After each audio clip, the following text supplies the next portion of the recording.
Nahmaduhu wa nusalli ala rasulihil karim, amma ba'd. Hadirin yang mulia, dengan keberkahan khatmun nubuwah, Allah subhanahu wa ta'ala telah menjadikan umat ini sebagai penanggung jawab atas usaha baginda Nabi Muhammad sallallahu alaihi wasallam.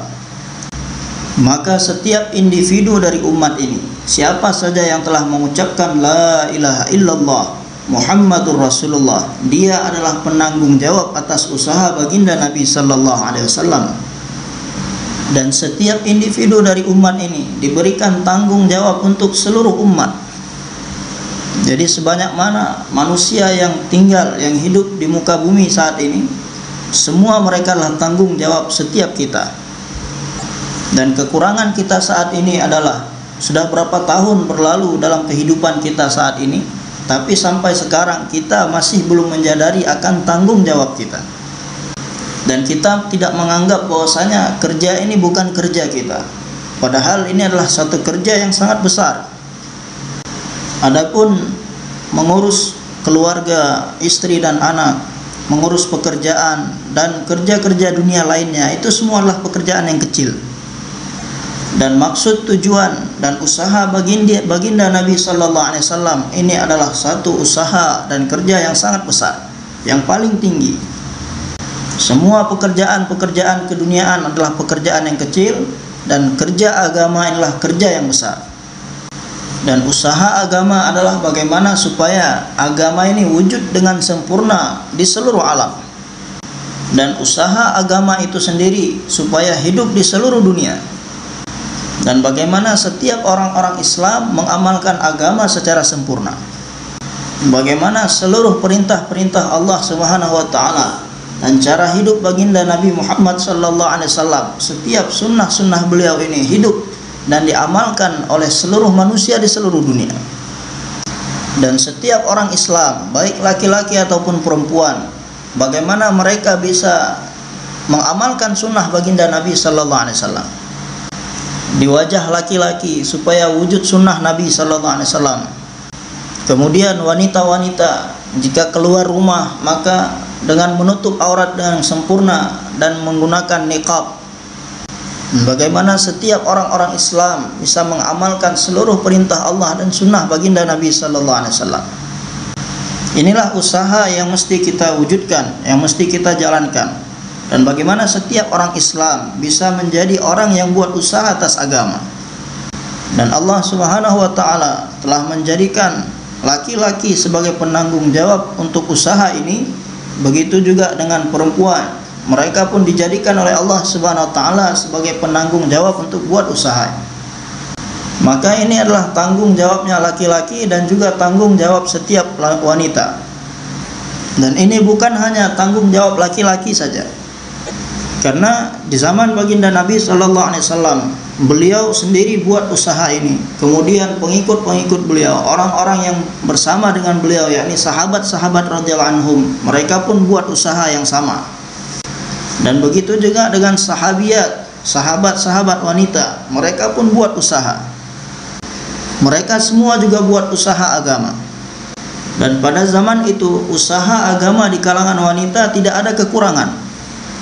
Jadi sebagaimana laki-laki mereka memikirkan untuk seluruh umat, seluruh manusia, demikian juga wanita mereka pun berpikir untuk seluruh manusia, seluruh umat. Dan pada masa itu laki-lakinya keluar di jalan Allah Subhanahu wa taala untuk buat usaha atas agama sampai ke benua-benua dan negara-negara yang berbeda. Begitu juga dengan wanita mereka.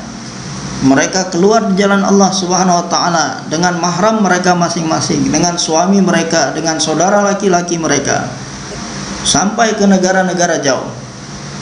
Akan tetapi yang paling banyak rombongan dikirim adalah rombongan laki-laki. Karena dalam setiap rombongan laki-laki tidak semuanya ada wanita yang menyertai mereka.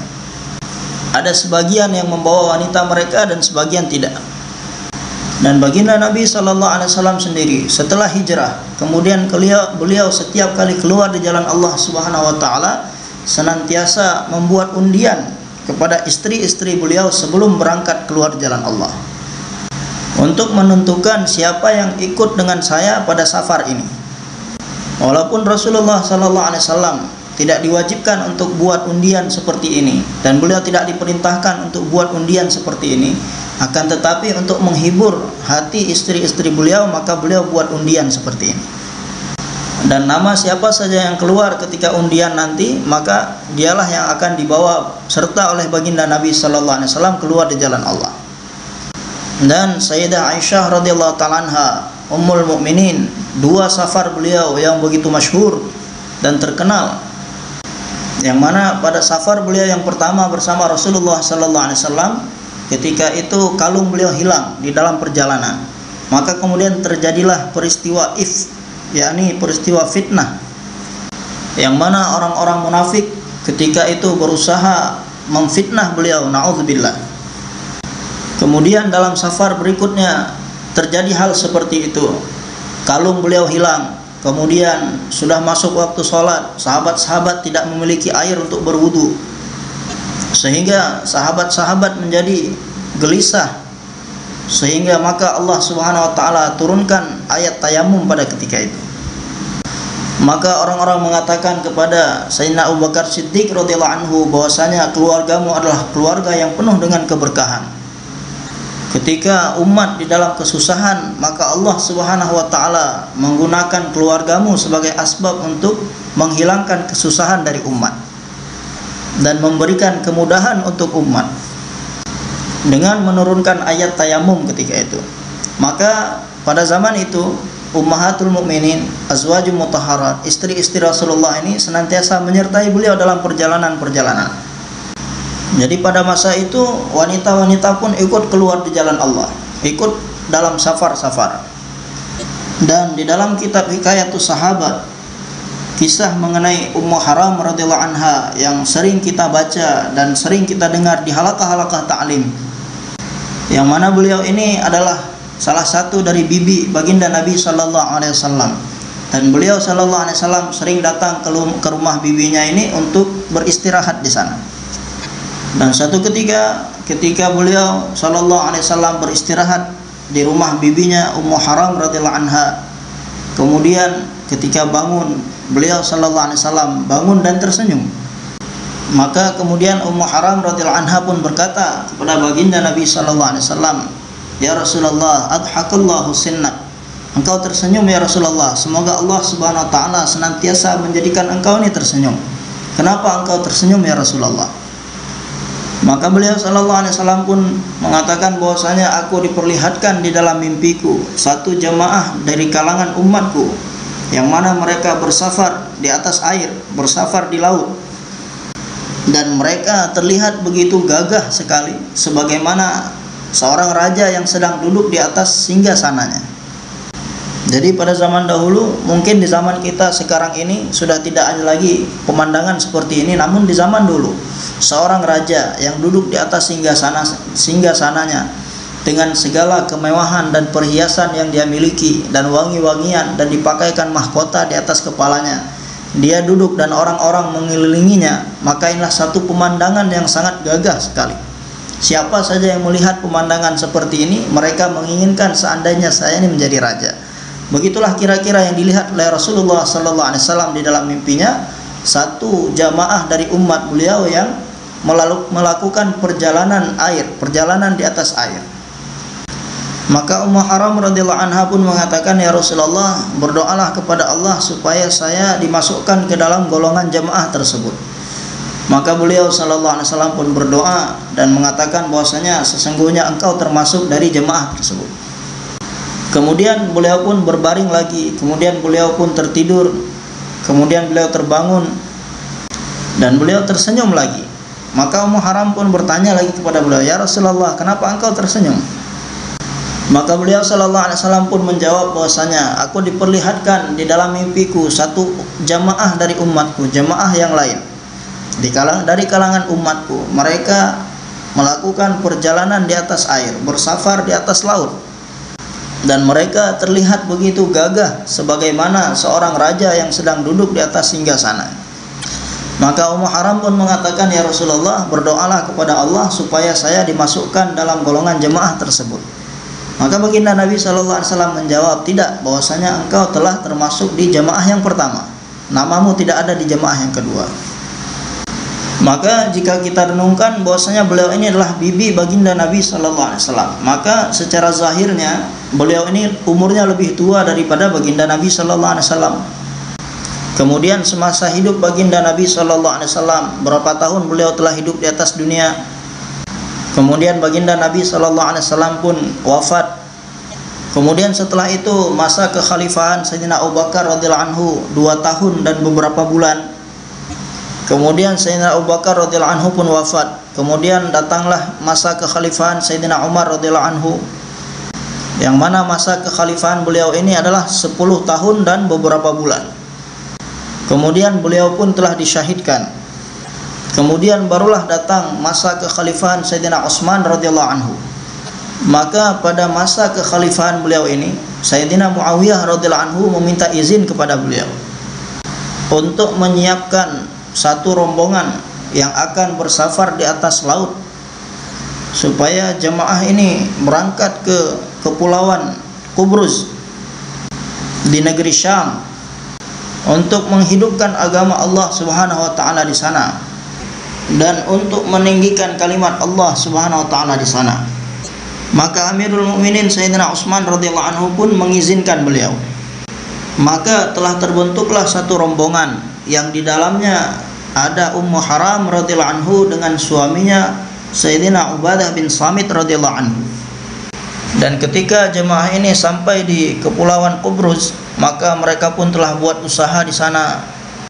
Dan setelah mereka selesai buat usaha di kepulauan tersebut, maka ketika mereka akan kembali, Sayyidah Ummu Haram radhiyallahu anha ketika itu menunggangi bagalnya dan menuju ke arah pantai, sehingga apabila sampai di laut nanti, di pantai nanti, beliau pun bisa menaiki kapalnya. Maka di dalam perjalanan pun bagal beliau ini telah menjadi liar dan kemudian menjatuhkan Ummu Haram radhiyallahu anha yang ada di punggungnya. Dan beliau pun jatuh dan tulang lehernya pun patah, sehingga beliau ini syahid di jalan Allah Subhanahu wa taala. Maka beliau pun telah dikuburkan di kepulauan Qubrus. Dan satu jamaah telah memberikan karkuzari bahwasanya jamaah kami telah dikirim ke negeri Syam, kemudian kami telah sampai di kepulauan Qubrus. Dan kami pun telah berziarah ke makam ataupun kuburan sahabat Ummu Haram radhiyallahu anha di sana. Dan kami melihat dengan mata kami sendiri. Sampai hari ini kuburan beliau masih terjaga di sana, masih terawat. Dan di kubur beliau tertulis, hadza qabru imra'atin salihah Ummu Haram radhiyallahu anha. Ini adalah kubur wanita solehah Ummu Haram radhiyallahu anha. Dan kemudian setelah itu ada tulisan sejarah beliau, kisah beliau ketika masih di Madinah, kemudian kisah mimpinya Rasulullah. Beliau meminta didoakan oleh Rasulullah, karena doa Rasulullah sallallahu alaihi wasallam dikabulkan oleh Allah Subhanahu wa taala. Beliau ini dimasukkan di golongan jemaah yang pertama, maka sebelum jemaah yang kedua diberangkatkan, dibentuk dan diberangkatkan, beliau pun telah syahid duluan di sana. Dan beliau pun telah dikubur di kepulauan Qubrus. Jadi pada masa itu wanita-wanita pun ikut serta keluar di jalan Allah Subhanahu wa taala dengan mahram mereka, suami mereka ataupun saudara laki-laki mereka. Maka Sayyidina Muawiyah bin Abi Sufyan radhiyallahu anhu telah berangkat membawa satu rombongan ke negeri Syam. Maka sesampai di sana, ketika itu beliau membawa istri dan saudara perempuannya.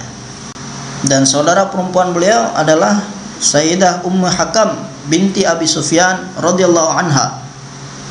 Jadi Sayyidina Muawiyah bin Abi Sufyan dan saudara perempuannya Sayyidah Ummi Hakam binti Abi Sufyan. Maka ketika sampai di sana atas kehendak Allah Subhanahu wa taala, saudara perempuan beliau ini pun sakit, kemudian wafat di sana, dan beliau pun dikuburkan di sana. Maka di kepulauan Qubrus sana ada kuburannya Ummu Haram radhiyallahu anha, kemudian kuburannya Ummu Hakam binti Abi Sufyan, dan beliau ini adalah adik perempuan dari Ummul Mukminin Sayyidah Ummu Habibah radhiyallahu anha. Demikian juga dengan Sayyidina Muaz bin Jabal radhiyallahu anhu, seorang sahabat yang sangat masyhur, yang mana beliau pernah diutus oleh Rasulullah sallallahu alaihi wasallam untuk mengajarkan agama di negeri Yaman. Dan kisah beliau ada di dalam kitab Fadilah Amal. Ketika Rasulullah sallallahu alaihi wasallam mengirim beliau, Rasulullah sallallahu alaihi wasallam bersabda, "Wahai Muaz, setelah kepulanganmu dari Yaman nanti mungkin engkau tidak akan menemui lagi aku, akan tetapi engkau bisa berziarah kepada kuburku." Maka Sayyidina Muaz radhiyallahu anhu pun menangis, dan Rasulullah sallallahu alaihi wasallam sendiri pun menangis. Maka sahabat Muaz bin Jabal ini juga setelahnya diutus oleh Sayyidina Khalid bin Walid radhiyallahu anhu ke satu negeri yang bernama Ba'labak yang dekat dengan kepulauan Qubrus, dan beliau diutus di sana untuk menyerang satu benteng yang ada di sana. Dan ketika itu saudara perempuan beliau ikut dengan beliau. Maka maksud saya menyampaikan ini adalah sebagaimana laki-laki mereka keluar untuk buat usaha agama, keluar di jalan Allah, demikian juga dengan perempuan mereka pun ikut keluar di jalan Allah. Dan mereka pun menerima segala kesusahan, susah payah ketika keluar di jalan Allah. Laki-laki dan perempuan sama-sama keluar di jalan Allah dan melakukan mujahadah, bersusah payah untuk buat usaha atas agama. Dan laki-laki dan perempuan di masa itu mereka memiliki keyakinan yang sama bahwasanya setiap mereka bertanggung jawab untuk menghidupkan ini agama Allah Subhanahu wa taala. Bagaimana supaya setiap perintah Allah dan sunnah baginda Nabi sallallahu alaihi wasallam wujud di seluruh dunia dan diamalkan oleh semua manusia. Maka mereka pun keluar di jalan Allah Subhanahu wa taala dengan laki-laki mereka, dan ketika mereka berada di rumah-rumah mereka, mereka pun berdoa untuk hal ini. Dan mereka senantiasa menyibukkan diri dalam amal-amal, sibuk dalam zikir, tilawat Al-Quran, dan menyibukkan diri dalam doa. Ketika malam hari mereka bangun untuk sholat tahajud dan mereka pun berdoa untuk umat. Demikian juga dengan ummahatul mukminin, mereka senantiasa sibuk dalam zikir, tilawat Al-Quran, kemudian ta'lim wa ta'allum. Karena perempuan datang kepada mereka dan bertanya kepada mereka mengenai masail, maka setiap masail yang mereka telah pelajari langsung dari Rasulullah sallallahu alaihi wasallam, mereka pun mengajarkan kepada wanita lain, khususnya masail-masail yang berkaitan dengan wanita. Demikian juga ummahatul mukminin senantiasa mengajarkan kepada wanita-wanita lain untuk buat ta'lim di rumah mereka. Dan banyak kisah-kisah sahabiat lainnya yang ada di Hikayatus Sahabah, sebagaimana tadi kisah Ummu Syarik radhiyallahu ta'ala anha, demikian juga ada kisah Ummu Haram radhiyallahu anha, bahwasanya Ummu Syarik radhiyallahu ta'ala anha senantiasa berdakwah ke rumah-rumah, berdakwah kepada setiap wanita-wanita yang ada di Makkah Mukarramah. Karena dakwah yang dibuat oleh Ummu Syarik radhiyallahu anha, sehingga lama-kelamaan orang-orang kafir Quraisy pun menyadari bahwasanya wanita-wanita mereka di rumah, pembicaraan mereka berubah sebagaimana orang-orang yang telah meninggalkan agama nenek moyang mereka. Jadi mereka dulu mengatakan kepada setiap orang yang masuk Islam bahwasanya mereka ini sudah tidak beragama lagi. Maka mereka pun berpikir, ini siapa yang mempengaruhi wanita-wanita kita di rumah, sehingga pemikiran mereka sudah berubah, pembicaraan mereka sudah berubah sebagaimana orang-orang yang tidak beragama. Maka setelah dicari tahu bahwasanya keluarlah nama Ummu Syarik radhiyallahu ta'ala anha, maka mereka pun berkumpul bermusyawarah ingin memberikan hukuman ataupun siksaan kepada beliau. Mereka mengatakan bahwasanya perempuan ini telah merusak wanita-wanita kita. Karena Ummu Syarik radhiyallahu anha yakin bahwasanya ini adalah tanggung jawab saya untuk berdakwah kepada setiap wanita-wanita yang ada di kota ini, mengajak setiap mereka kepada Allah Subhanahu wa taala, dan mengajak mereka semua untuk menghidupkan sunnah baginda Nabi sallallahu alaihi wasallam dalam kehidupan mereka. Karena kebahagiaan seluruh manusia di seluruh dunia adalah sejauh mana mereka mentaati segala perintah Allah dan hidup sesuai dengan cara yang dicontohkan oleh baginda Nabi sallallahu alaihi wasallam.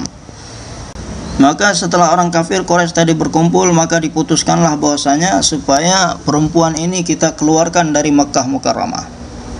Jadi di tempat mana dia ini menikah, maka kita kembalikan dia ke tempat asalnya. Dan kita keluarkan dia dari kota Makkah. Dan mereka telah menugaskan beberapa orang untuk membawa Ummu Syarik radhiyallahu anha ke tempat asalnya. Jadi pada masa itu orang-orang kafir menentang sahabat radhiyallahu anhum, dan mereka marah kepada sahabat-sahabat dikarenakan mereka ini buat dakwah. Padahal di Mekah ketika itu ada orang yang beragama lain selain mereka yang tinggal di kota Mekah, tetapi mereka tidak diganggu. Akan tetapi sahabat dan sahabiyat radhiyallahu anhum ajma'in, laki-laki dan perempuan, karena mereka ini senantiasa buat dakwah, sehingga membuat orang-orang kufar ini sakit hati kepada mereka. Dan Allah Subhanahu wa taala pun telah menghidupkan yang hak di tengah-tengah mereka, sehingga orang-orang batil pun merasa tersakiti, sehingga mereka marah kepada sahabat radhiyallahu anhum ajma'in, dan mereka pun menentang para sahabat. Dan jikalau Ummu Syarik radhiyallahu anha ketika beliau ditangkap oleh orang-orang kafir dan beliau mengatakan bahwasanya saya akan tinggalkan dakwah dan saya tidak akan mengulangi lagi perbuatan saya, maka beliau pun akan dilepaskan saat itu juga.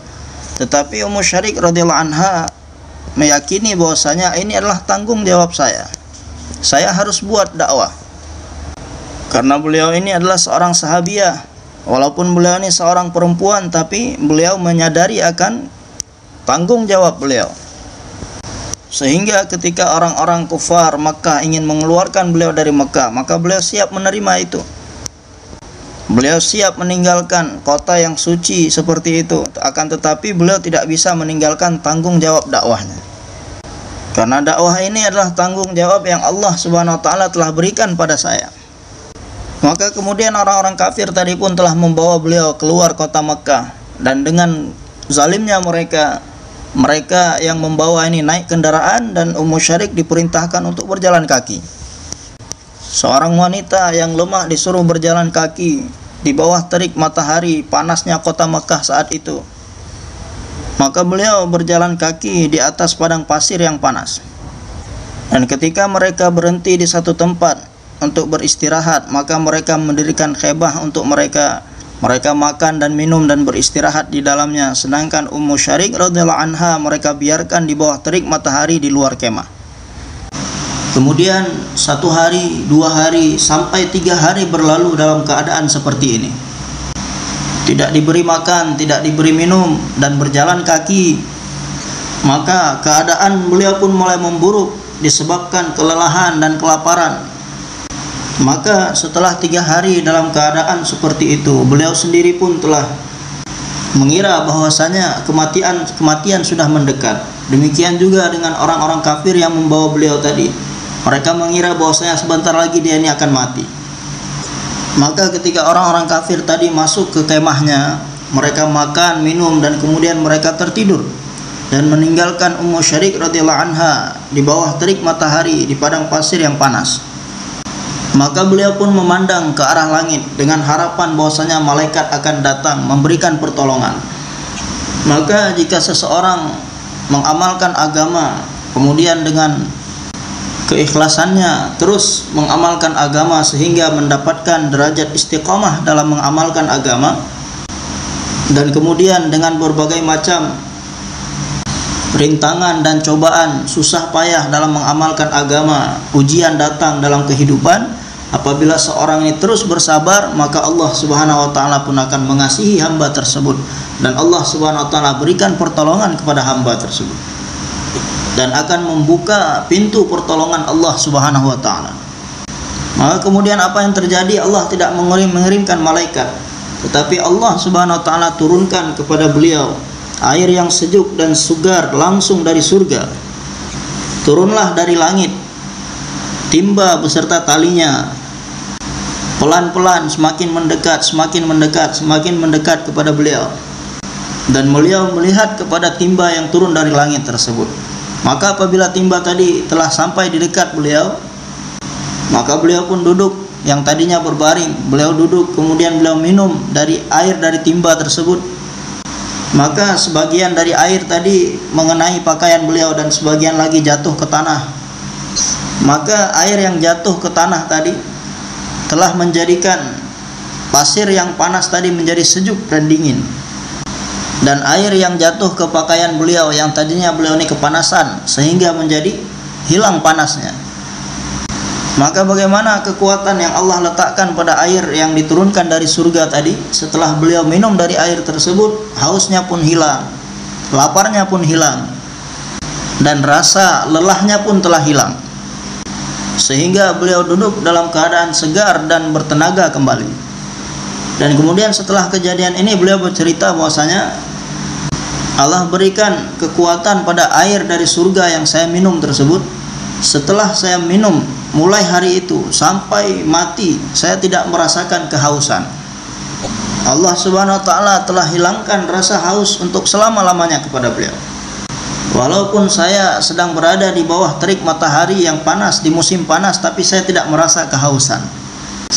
Maka apabila seorang ini berkorban untuk agama Allah Subhanahu wa taala dan mengamalkan agama ini dengan berpegang teguh padanya, maka baru akan datang pertolongan dari Allah.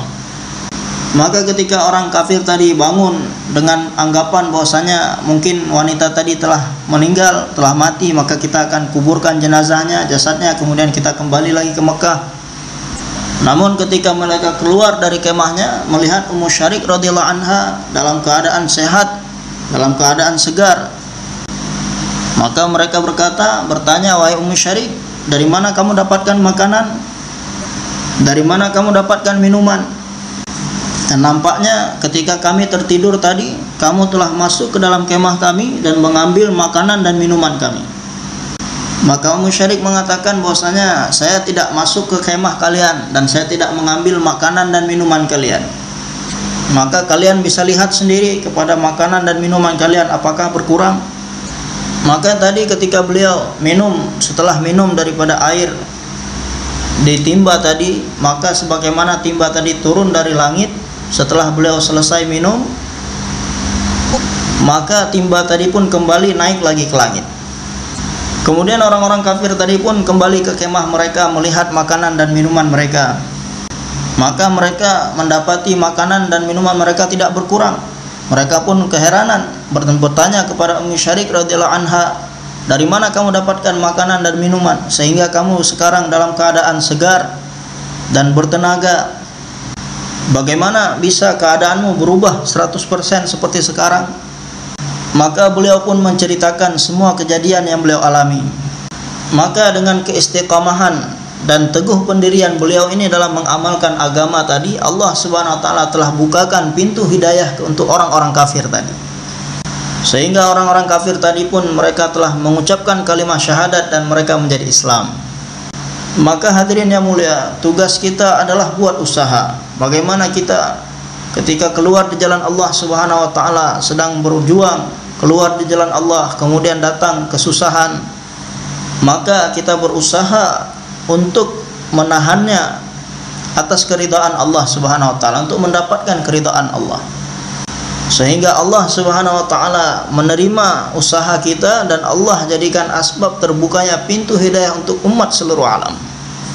Maka hadirin yang mulia, inilah tanggung jawab kita saat ini. Sebagaimana kita keluar di jalan Allah Subhanahu wa taala, demikian juga kita berusaha untuk mengajak masturah kita untuk keluar di jalan Allah. Maka sebagaimana kita kaum lelaki ketika keluar di jalan Allah Subhanahu wa taala, kemudian kita pun ada semangat dalam mengamalkan agama, kemudian kita pun ada semangat dalam buat usaha agama, dan ada kerisauan mengenai perkara agama, dan ada kerisauan mengenai umat. Demikian juga apabila perempuan ini kita bawa mereka keluar di jalan Allah Subhanahu wa taala, maka akan timbul semangat beramal dalam diri mereka, dan mereka pun akan bersemangat untuk berusaha, buat usaha atas agama, memikirkan agama dan memikirkan umat di seluruh alam. sebagaimana sahabat-sahabat radhiyallahu anhum, wanita-wanita sahabat, kemudian ummahatul mukminin, azwajul mutahharat, yang mana di dalam diri mereka ada semangat yang tinggi untuk mengamalkan dan mendakwahkan, buat usaha atas agama. Maka inilah tanggung jawab kita. Karena jika kita tidak berpikir, tidak memikirkan untuk wanita kita, maka bagaimana keadaan agama mereka, bagaimana keadaan sholat mereka, apakah mereka berzikir kepada Allah ataupun tidak, apakah mereka membaca Al-Quran ataupun tidak, apakah mereka menyempurnakan perintah Allah ataupun tidak. Maka hadirin yang mulia, jika kita ingin anak-anak kita di rumah supaya mereka ini menjadi orang yang taat dalam beragama, maka penting untuk kita berusaha bagaimana istri kita, wanita kita, menjadikan mereka ini orang yang mengamalkan agama, dan berusaha bagaimana wanita kita ada fikir agama. Karena laki-laki pagi dia keluar rumah untuk bekerja, kemudian sore hari dia pulang ke rumah, maka sepanjang hari anak-anak berada dengan siapa? Bersama siapa? Bersama ibu dan bersama saudara perempuan mereka. Maka apabila istri kita, anak perempuan kita, ibu kita ataupun saudara perempuan kita, mereka punya fikir agama, maka mereka pun akan bisa memberikan pengaruh supaya anak-anak nanti taat dalam beragama. Akan tetapi apabila kita tidak ada fikir untuk mereka dan kita tidak menimbulkan, berusaha mewujudkan semangat agama dalam diri mereka, maka di rumah kita pun tidak akan ada suasana agama, dan wanita-wanita kita pun tidak ada semangat dalam mengamalkan agama, dan akan memberikan pengaruh kepada anak-anak sehingga mereka pun malas dalam beragama. Karena setiap anak yang lahir ke atas dunia ini, dia terlahir dalam fitrah Islam. Kemudian ibu bapaknya yang akan menjadikan anak ini sebagai Yahudi ataupun Nasrani ataupun Majusi. Maka orang-orang tua kita mengatakan bahwasanya suasana yang ada di dalam rumah, apa suasana yang ada di dalam rumah, maka anak akan mengikuti suasana tersebut. Apabila di dalam rumah tadi suasana adalah suasana Yahudi ataupun suasana Nasrani dan suasana Majusi, maka akan membentuk pikiran-pikiran Yahudi, Nasrani, dan Majusi di dalam pikiran anak-anak. Jadi tidak mungkin di dalam satu rumah yang di sana hidup suasana Yahudi, kemudian anaknya menjadi waliullah, kecuali ketika Allah Subhanahu wa taala menampakkan kudratnya, kuasanya, inilah hal yang lain. Akan tetapi pada umumnya anak ini akan mengikuti setiap suasana apa yang ada di dalam rumahnya. Maka hadirin yang mulia, bagaimana kita menjadikan wanita-wanita kita menjadi orang yang taat dalam beragama, kita ajak mereka keluar di jalan Allah. Ini adalah perkara yang sangat penting. Dan bagaimana kita fikir wanita kita, dan kita fikirkan wanita seluruh umat di seluruh negara-negara, berapa banyak wanita-wanita Islam. Mereka ini semua adalah tanggung jawab kita. Jadi semua laki-laki adalah tanggung jawab kita, dan semua wanita-wanita adalah tanggung jawab kita, karena mereka juga adalah umat baginda Nabi sallallahu alaihi wasallam. Maka banyak permintaan-permintaan dari berbagai macam negara. Tuan-tuan, sebagaimana Tuan mengirim jemaah laki-laki ke negara kami, maka kami juga meminta supaya dikirim jemaah masturah kemari. Sehingga ketika wanita kami melihat wanita-wanita kalian memakai pakaian dengan cara agama, dan melihat wanita kalian mengamalkan agama, akan menimbulkan semangat untuk mengamalkan agama dalam diri wanita-wanita kami. Dan kami satu jemaah pernah dikirim ke Kirgistan. Kirgistan ini adalah satu negara bagian di Rusia. Lebih kurang 23 tahun yang lalu kami ke sana. Ketika itu masih ada Mufti Zainul Abidin Sahab, kemudian Haji Abdul Qadir Sahab, kemudian Bayi Muhammad Afzal Sahab rahmatullah alaihim, dan banyak lagi orang-orang tua kita dulu masih hidup dan sekarang mereka sudah meninggal. Semoga Allah Subhanahu wa taala tinggikan derajat mereka di sisinya. Maka jemaah kami datang ke sana, tinggal di satu masjid dan buat usaha di sana. Kemudian setelah asar kita buat jaulah, dan setelah maghrib kita buat bayan. Maka ketika itu ada seorang wanita, umurnya sudah tua, dengan memakai cadar dan kemudian menutup aurat sempurna. Dia duduk di samping masjid mendengarkan bayan. sampai bayan selesai. Maka setelah selesai bayan dan kemudian tashkil, maka kemudian wanita tua tadi pun berbicara. Dia mengatakan kepada jemaah bahwasanya orang-orang tua kalian mengirim jemaah laki-laki ke sini, sehingga laki-laki kami belajar agama dari kalian dan mereka pun ada semangat mengamalkan agama. Padahal kami perempuan ini juga adalah saudara Islam kalian. Maka kami mohon tolong sampaikan salam kami kepada orang tua kalian ketika kalian kembali ke Rewin nanti. Dan sampaikan kepada mereka bahwasanya kami perempuan di sini juga pun perlu kepada agama, supaya mereka mengirimkan wanita mereka ke sini, supaya wanita kami di sini bisa belajar agama dari wanita kalian. Siapa yang akan mengajarkan agama kepada kami wanita-wanita di sini? 70 tahun kami tertindas di sini, tidak bisa mengamalkan agama dengan leluasa. Yang mana pernah satu masa di negeri kami ini mengucapkan nama Allah, menyebutkan kalimat syahadat, ini adalah satu kejahatan yang besar dianggap oleh pemerintah. Dan orang tersebut akan dimasukkan ke dalam penjara untuk jangka waktu yang begitu lama. Maka kemudian setelah itu jemaah ini kembali ke Pakistan, kembali ke Rewin. Ketika jemaah ini datang, maka dengan kekuasaan Allah Subhanahu wa taala ternyata ketika itu sedang ada musyawarah bulanan. Dan semua orang-orang tua kita sedang berkumpul di Rewin. Maka jemaah tadi pun telah memberikan karkuzari di depan semua orang-orang tua yang hadir di musyawarah ketika itu. Dan jemaah pun telah menyampaikan salam dari seorang wanita yang mereka temui ketika di sana. Mereka sampaikan kepada orang-orang tua ketika itu. Maka semua orang-orang tua kita ketika itu menundukkan kepalanya dan mengatakan bahwasanya betul apa yang disampaikan oleh saudara perempuan kita. Selama ini kita kurang memikirkan, kurang mengusahakan kepada mereka. Maka ketika itu juga orang-orang tua memerintahkan untuk membentuk jemaah ketika itu juga. Maka alhamdulillah telah terbentuk satu jemaah dari majelis musyawarah tersebut. Dan orang tua kita ketika itu memerintahkan jemaah yang baru pulang dari sana, 1 orang 2 orang di antara mereka ada yang siap untuk menemani jemaah baru ini berangkat dengan istri-istri mereka. Maka kemudian jemaah ini pun berangkat dengan mastorahnya berangkat ke sana. Maka mereka pun telah buat usaha dengan sebaik-baiknya ketika di sana. Dan banyak wanita-wanita di sana telah belajar agama dari jemaah ini, belajar sholat, dan berapa banyak di antara mereka yang sudah tutup aurat.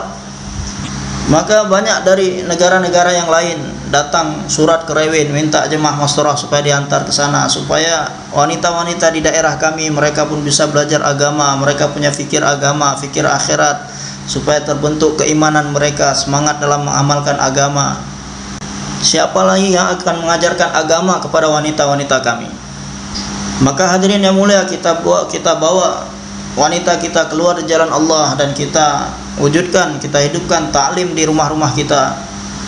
Kita buat ta'lim di rumah kita dengan rutin, supaya di rumah kita ini ada pembicaraan agama, dan supaya wanita di rumah kita mereka sibuk dengan salat-salat sunat, kemudian tilawat Al-Quran, berzikir, supaya bisa meluangkan waktu untuk buat amal di dalam rumah. Dan hari ini di dalam rumah kita sendiri tidak ada suasana yang bisa memberikan semangat kepada wanita di rumah kita untuk mengamalkan agama. Maka untuk mewujudkan semangat tersebut kita harus bawa mereka tinggalkan rumah kita, keluar di jalan Allah Subhanahu wa taala. Maka dengan demikian insyaallah mereka pun ada fikir agama dan mereka pun ada semangat untuk mengamalkan agama.